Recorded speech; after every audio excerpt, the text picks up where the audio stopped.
oh là là, oh là là, oh là là, oh là là, il y a plein de nouveaux cas, il y a plein de nouveaux cas, on va tous mourir, on va tous mourir. Oh, c'est bizarre, depuis plusieurs semaines, il y a il y a presque plus de personnes qui sont dans les hôpitaux. C'est bizarre ça, c'est bizarre. Est-ce que on se serait pas foutu de notre gueule? Peut-être, hein, peut-être qu'on s'est foutu de notre gueule.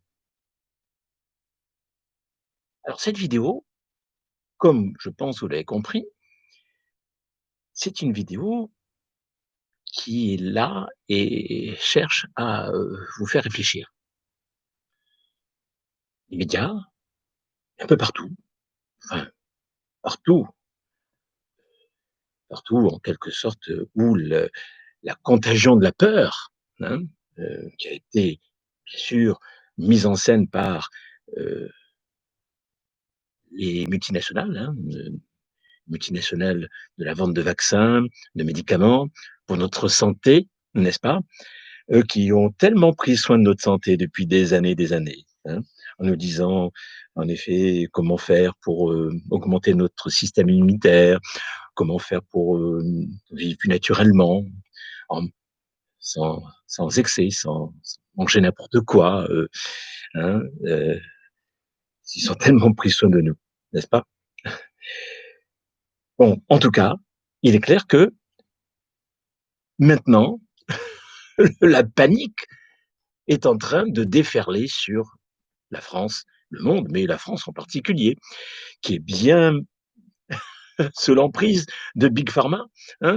Et si vous entendez bien, la plupart donc de ces personnes qui ont l'autorisation de passer sur les antennes officielles, sur, les médias, mainstream comme on dit, hein. Bon, des spécialistes, des spécialistes virologues, mais bien ciblés, bien sélectionnés.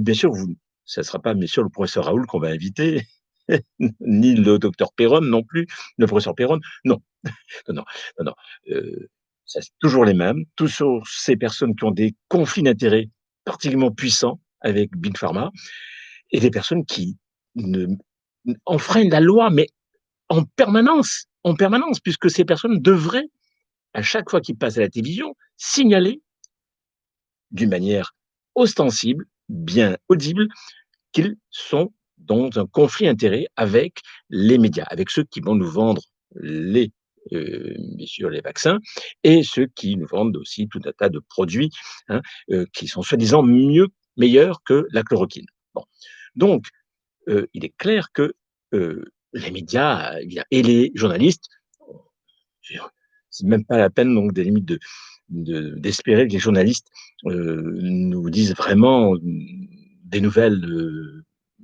correctes, hein.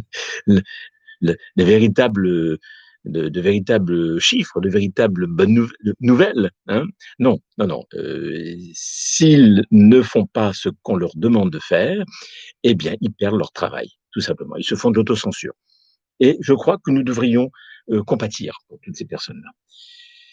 Compatir parce que, en effet, ils sont dans un système qui les entraîne à devenir de plus en plus complices, de plus en plus collabos et parce qu'en effet, il y a des sommes fabuleuses et je crois que les personnes, qui, sont encore en train de sous-estimer le la puissance de ces milliardaires qui finalement font le jour et la nuit, je crois que ces personnes ont un problème, un gros problème et la seule excuse que l'on peut leur donner, c'est qu'en fait, ils sont pris par cette panique que les médias ont réussi à mettre en place.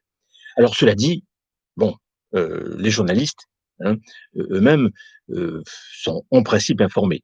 Donc les les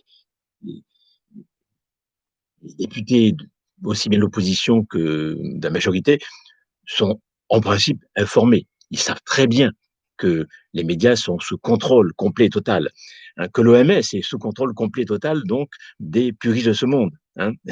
Donc, heu, franchement, on a l'impression littéralement que on se trouve dans un monde de fous en ce moment, un monde de fous, voyez? Bon alors, quand j'ai commencé en disant, «Oh là là, oh là là, oh là là!»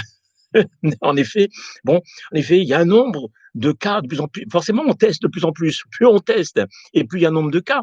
Mais c'est pas parce qu'il y a un nombre de cas que les gens sont malades et les gens meurent. Non.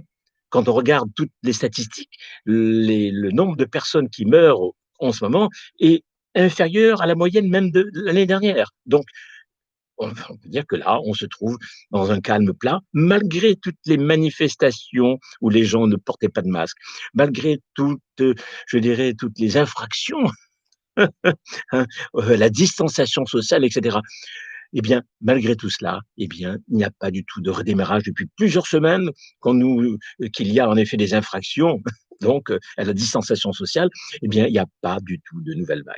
Voilà. Donc déjà cela, je dirais pour tout être, disons sensé, hein, pour toute personne qui a un minimum de conscience, ça devrait interpeller. Voilà. Je pense que ça doit vous interpeller tous, ceux, qui me regardaient en ce moment, et même si comme moi-même, dans le passé, j'étais assez aveugle pour ne pas me rendre compte de ce qui se passait. Je crois que là maintenant, vous aussi, je crois que vous devez commencer à vous dire, mais c'est bizarre ça tout de même. On nous arrête pas de nous parler de deuxième vague alors qu'il y a des sommités comme le professeur Raoul qui est connu internationalement, qui dit que ça ne s'est jamais produit depuis le début de l'humanité. Pourquoi Bon, pourquoi pas? C'est un homme c'est un scientifique, donc il dit pourquoi pas? Il peut y avoir une deuxième, troisième, quatrième, sixième, dixième vague, hein, en quelque sorte. On peut tout imaginer. La Terre peut se déplacer de son orbite. Tout est possible, bien sûr. Bien sûr, la probabilité, même que la Terre sorte de son orbite, n'est pas nulle. Et c'est ça, quand on entend le professeur Raoul, c'est ce qu'il dit. Mais il dit que historiquement, statistiquement, de par son métier, bon, il n'y a jamais eu de deuxième vague, donc voilà. Donc il doute du fait qu'il y ait une deuxième vague. Mais les médias trouvent le moyen d'arriver à essayer de lui faire dire ce qu'il n'a pas dit, en disant oui, mais le professeur Raoult craint. Non, pas du tout, il n'a jamais craint une deuxième vague. Voilà. Bon, mais vous connaissez comment font, vous savez comment font les journalistes. Hein, ils arrivent un peu comme la police, hein, ils arrivent à vous faire avouer avoué, comme je dirais, Bourdin, hein, donc lorsqu'il a interviewé, le professeur Raoul, qui a failli d'ailleurs sortir de cette interview, parce tellement il était exaspéré par cette insistance. Bourdin disait: «Mais vous dites que, finalement, la manière dont les choses sont faites, on a tué des personnes, on a tué». Bon, il a dit: «Non, je pense simplement que quand on ne donne pas suffisamment de soins, eh bien, les gens meurent. Voilà, il a parlé de mourir, il n'a pas parlé de tuer, voilà. Mais c'est ça. Bon, alors, à la rigueur, on peut toujours pardonner, à la limite, quelque part, à un journaliste d'essayer de tirer les vers du nez et de faire dire que bon, mais mentir et de dire, par exemple, que il y a de vrais chiffres et que ces chiffres sont alarmants, hein, et que c'est grave, etc. Mais ils jouent à quoi ces gens-là? C'est là, c'est là que finalement on se dit, il y a sûrement d'autres raisons. Bon, parce que c'est pourquoi n'invite-t-il pas le professeur Raoult? Pourquoi n'invite-t-il pas toutes ces sommités scientifiques qui disent le contraire de ce que les médias disent? Donc, que se passe-t-il? Que se passe-t-il en France et même dans le monde? Que se passe-t-il? Évidemment, si on n'est pas au courant du fait qu'il y a vraiment une maîtrise complète de la part donc d'un petit groupe d'escrocs millionnaires, milliardaires, que dis-je, milliardaires, multimilliardaires, qui sont d'une puissance financière énorme.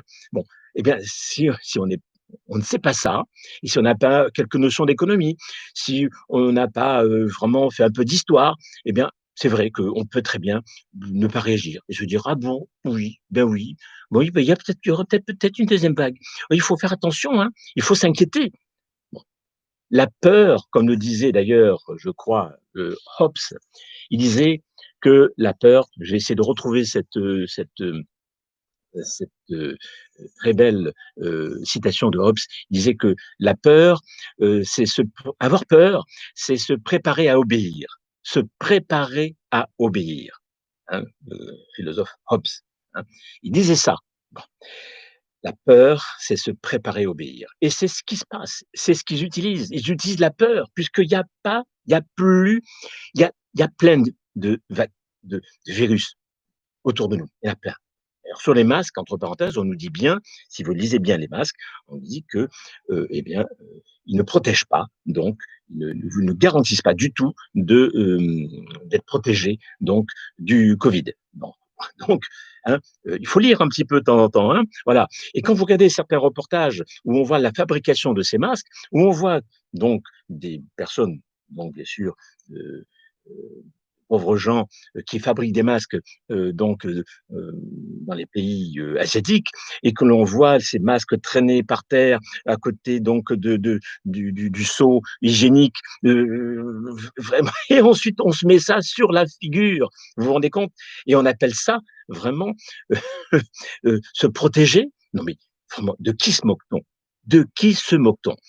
Bon, tout ça, c'est une histoire avant tout de gros sous, hein. Mais bien sûr, on est tellement habitué à tout un tas de, je dirais, de scandales depuis des années que finalement celui-là, un peu plus, un peu moins.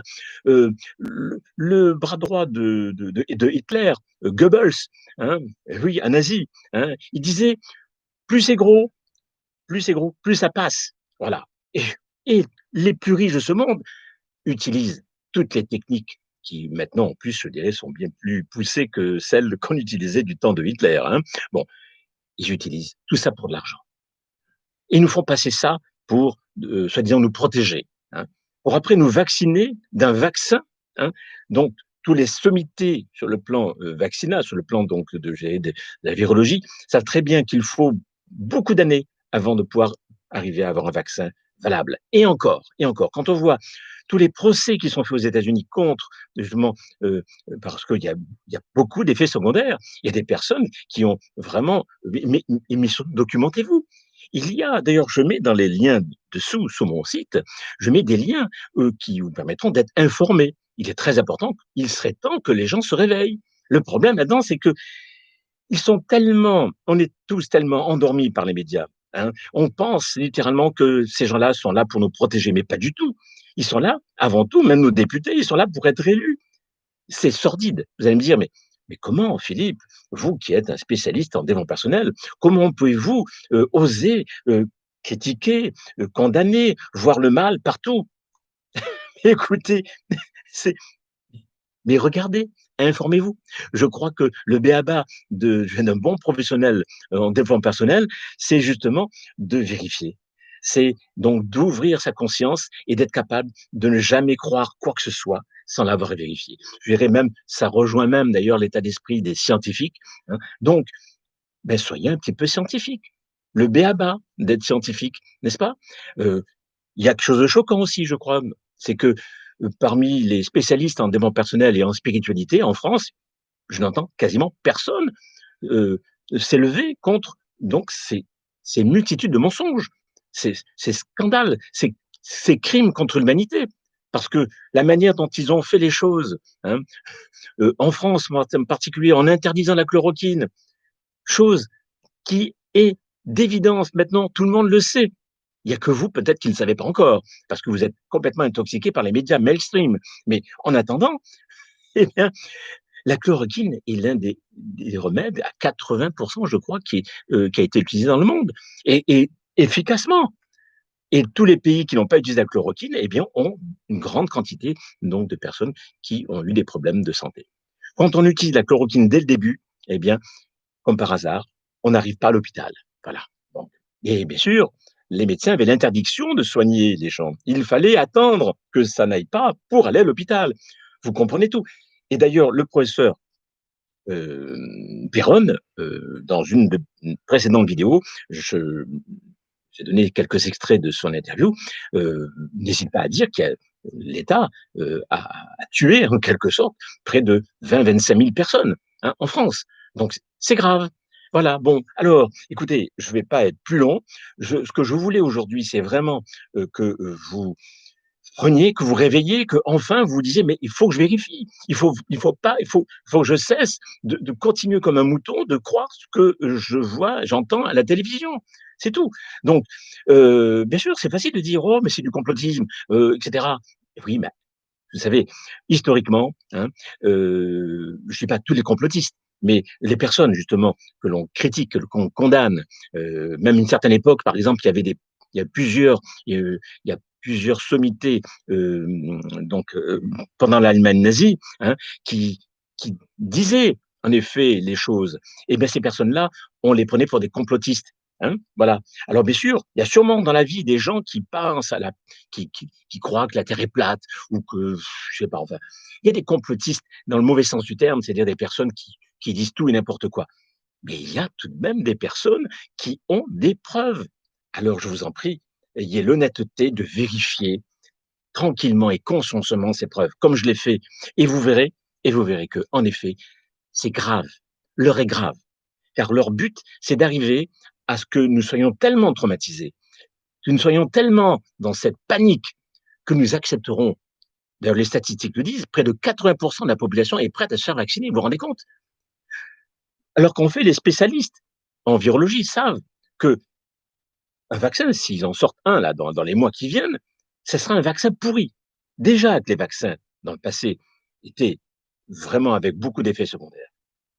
Pourquoi croyez-vous que les dirigeants se sont protégés en demandant l'immunité, hein, sur le plan c'est-à-dire que faire en sorte qu'ils ne puissent plus pas être accusés donc des effets secondaires pour se protéger, pour ne pas justement avoir donc à payer quoi que ce soit.